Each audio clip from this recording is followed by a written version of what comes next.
Eğrimay çıkmadım. Hemen koy. Koy. Işıkı boşta yatsız gidelim de. Ne boptu? İşxanı patmağını kız balba kızlar diyen bir-birini köremeydi. Ama şunçlik yazılıp koydum şu. Xotu, men buni sizdan ayiraman. Haq nemchi demam da, haqning ko'z qarashilar nemchatdilar. Men uchun go'zal bo'lsangiz bo'ldi-ku. Hey, etdigende adamның keyfiyatini buzmana. Chiroyli bir ish qilmaganda. Men boptu bunchalik kiyib qo'yganga. Sizlar o'g'illar nimni bildinglar? Ishlimi tushunmaysiz siz.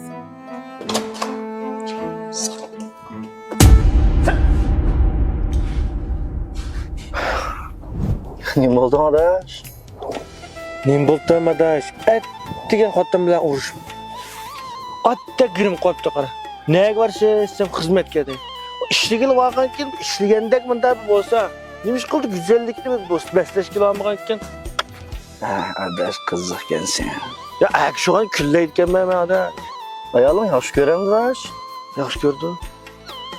Bunu teşhis qaraydigan, çekten iş ketken işler yoktu adaş. Yaqdan nima deydigan sen? Adaş bilmedim ha. Ayal kişinin güzellikini suydu, güzellik intildi ayal kişiliğe. Sen ayalını özgertme degenden özün özgüreyip adaş. Ayalını hürmet kıl. Hürmet kıl, hizmetlerini kollap kılsan adaş. Ayalın seni takım hürmetleydigan buludu adaş.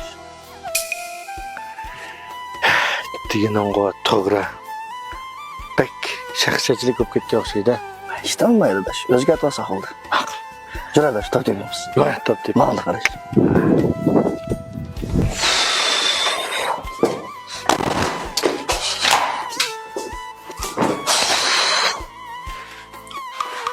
Voy, xotin nima bo'ldingiz? Hay sormana. Etdigan nimiz kechki shu deb, etdigan kayfiyatimni buzib ishxona qo'yib, yana haqla urushib qoldim.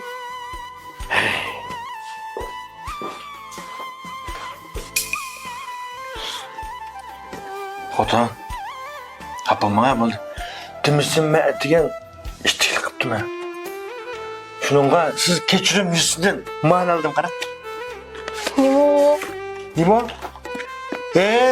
To'tqa chiqadigan qapoq kirim anglik hammasi chiqadiganmish bir daftar bilan kirim tutadiganlik nasib uzatdi-ku. Yığılıptımı? Yig'ilib qarangma, ranglarim jiqibdi. Shundoq qavdan to'tqa chiqadigan bo'lma. Uning ustiga mayiq faoliyat qilibdi. Bas shunda ma soatlikni yana qo'shib seperdiga 199 99 75 40 90 bilan aloqa qilib, azizlikka yamiz ayrimxonaga gaq qildik. Xudo. Xapama. Deyotmamdınız.